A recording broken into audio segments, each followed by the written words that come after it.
Assalamualaikum warahmatullahi wabarakatuh. Okay, hello everyone.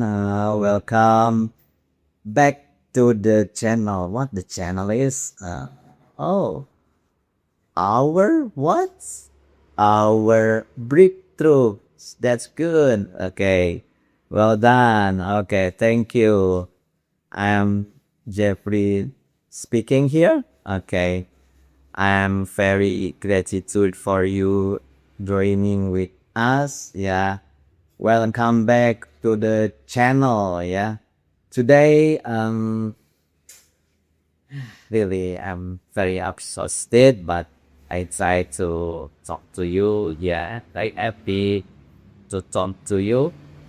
Today, we are going to talk about a very important topic in English. Yeah. In English, especially for students who often feel confused, yeah, when forming question, yeah. The topic today is how to mastering English question form, such subject questions, object question, and common mistake. Okay. Now, um, this might sound simple, yeah, but in reality, many students still make mistake, yeah, like something what shall we call it, yeah, uh, would it call you? It's wrong or true, yeah, and then what you did it yesterday, yeah. So another example, something like where you go last night, yeah. Okay, something like this. Wait a minute. Okay, would it call you, yeah, something like who did call you, yeah, something like that. Or what you did it yesterday, yeah, what you did it, yes, the day, yeah, something like where you go last night, yeah, where you go last night, yeah, where you go last night, yeah. So this is an example, yeah. So in this video, I'm not only going to explain the rules, yeah, but also try to how to show you real examples, yeah, and then I try to explain the logic behind them, and then I try and help you understand why students often get confused, yeah. Okay, alright, okay. Sekarang kita mulai dari konsep paling penting dulu, ya, itu perbedaan antara uh, subject question dan object question, ya. Kita akan bahas terkait dengan subject uh, question dan object uh, question. Yang ini mungkin dalam tadi kami berikan contoh, ya. Apakah ini sudah dua contohnya gitu, ya. Nah, ini kita akan lihat ya dari subject question dan object question, ya. Oke, ini kita akan awalnya kita akan berkaitan dengan subject question. Ya, ini yang ditandakan berarti subjeknya, ya. Subject question, ya. Oke, who called you last night? Oke, who called you? Who called you last night? Yang jadi kalau ini menanyakan subjek gitu, ya. Yang ini pertanyaannya harus you should bikin pertanyaannya seperti ini, ya. Who, ya, who called you last, ya, who called you last night gitu ya. Oke. Jadi ini akan menanyakan siapa sih pelaku yang who ini sebagai subjek atau pelaku. Jadi siapa yang menelpon kamu? Jadi di sini bukan saya yang menelpon Anda. Jadi who called you last night itu menanyakan bahwa siapa yang menelpon kamu ya. Nah ini salah satu contoh dari subject question. Jadi siapa yang menelpon kamu? Jadi di sini artinya adalah siapa yang menelpon kamu gitu ya. Siapa yang menelpon kamu gitu ya. Nah ini teman-teman semuanya ya. Ini terkait dengan subject question atau subjek pertanyaan menanyakan subjek ya, subject question ya. Nah, di sini artinya adalah kalau who called you last night berarti siapa yang menelepon kamu gitu ya. Oke. Nah, ini jawabannya tentu misalkan my brother ya. Di sini misalkan my brother ya, my brother called me. Seadanya my brother called me ya. Who called you last night? My brother called me. Siapa yang menelpon kamu? Yaitu saudara saya menelpon saya gitu ya, seperti itu ya. Ini perlu penjelasan teman-teman ya, tentunya ya. Karena who itu pelaku, jadi kita tidak memakai did gitu ya. Ya. Nah, ini berbeda ketika kita menggunakan object question ya. Kalau kita menggunakan object question ini tentunya akan berbeda ya. Ini akan ada did gitu ya. Nah, ini who did you call last night ya. Ya, sana who did you call last night. Ini ini jadi karena ini kan diwakili oleh ini ya. Who did you call last night ya. Who did you call last night ini beda ya teman-teman ya. Di sini who di sini adalah menanyakan objek, yaitu yang menerima aksi ya. Artinya di sini kamu menelpon siapa? Ya di sini ya artinya teman-teman di sini artinya adalah kamu menelpon siapa gitu ya. Ini akan berbeda dengan yang ada di bawah ya. Who called you last night? Siapa yang menelpon kamu?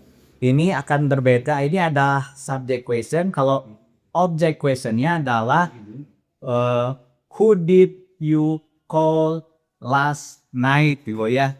Nah ini teman-teman penjelasan ya. Mudah-mudahan ini lebih bisa tertangkap ya. Ini berkaitan dengan penjelasan object question, yaitu who did you call. Jadi kamu menelpon siapa gitu ya.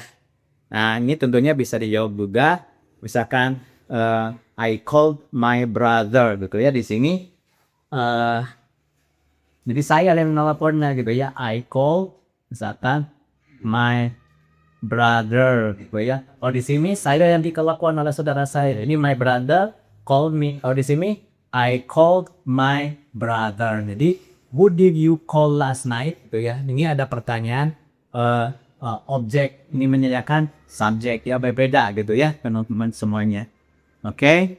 Sampai sini mengerti ya tentunya insyaallah. Ya. Di sini sekarang saya mau kamu pikir cepat ya. Jadi apa bedanya dua kalimat ini ya? Who called you dan who did you call ya? Ya, kalau who called you itu apa teman-teman? Jadi siapa yang menelpon kamu gitu ya? Kalau pertanyaannya adalah who did you call, maka who did you call ya, maka kamu ini menelpon siapa ya? Oke, kalau kamu masih merasa ini artinya sama, itu berarti kamu belum benar-benar paham ya struktur bahasa Inggris gitu ya. Jadi insight pentingnya ini bukan sekedar soal grammar doang ya, tapi soal siapa yang melakukan aksi ya. Oke, di bagian berikutnya teman-teman saya akan tunjukkan kenapa banyak mahasiswa salah di bagian ini ya, dan bagaimana cara membedakan tanpa menghafal ya. Kalau ini memang apa namanya, perlu beberapa contoh gitu ya teman-teman semuanya, dan hal ini memang perlu banyak latihan ya. Jadi misalkan di sini ya kita ada beberapa pertanyaan, which one is correct ya, ini mungkin akan kita apa namanya bahas khusus di pertemuan berikutnya gitu ya. Ini tentunya memerlukan banyak latihan ya, untuk bisa bagaimana kita memahami perbedaan antara subject question dan object question gitu ya. Sebelum kita akhiri ya, kami akan ada sedikit apa namanya pembahasan perbedaan antara on dan in gitu ya, perbedaan antara on dan in gitu ya. Tentunya kalau misalkan kita sedang berada di pantai ya, I'm in atau on the beach ya, tentunya kalau kita berada di suatu apa namanya yang menempati tempat ratak gitu ya, di atas suatu bidang gitu ya, tentunya ini kita akan bilang bahwa I'm on the beach ya. Ya, sebagai penutup saya akan ada sedikit oleh-oleh penggunaan preposition, perbedaan preposition on dan in gitu ya. Oke, tadi ya awal kita apa namanya, ini sebagai bonus gitu ya sebelum kita akhiri. Kalau ini menggunakan on the beach berarti kita apa namanya akan apa namanya menjelaskan bahwa apa namanya untuk penggunaan on ini memang secara umum di atas ya. Kalau ini kan, kalau ini ini surface ya atau permukaan ya. Kalau ini di sini, Anda benar di sini berarti ini on gitu ya. Kalau Anda di bawahnya maka ini adalah in gitu ya. Secara umum memang betul seperti itu ya. Bisa ini berkaitan dengan permukaan ya. Contohnya adalah terkait dengan on the beach ya.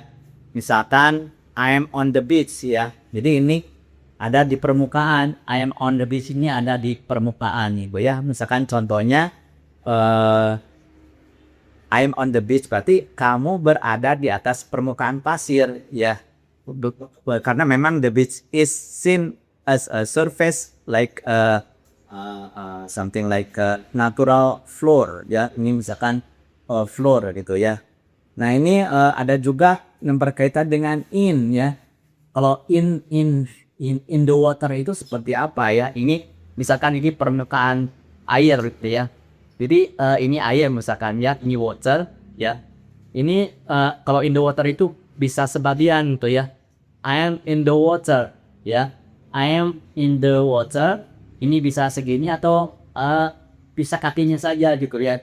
Sebagian kakinya. Jadi atau ya sedang berenang beri ya sambil apa namanya permukaan badannya juga ada di permukaan air, jadi yang dinamakan I'm in the water, meskipun sebagian tubuhnya gitu ya yang tercelup oleh air gitu ya, seperti itu ya.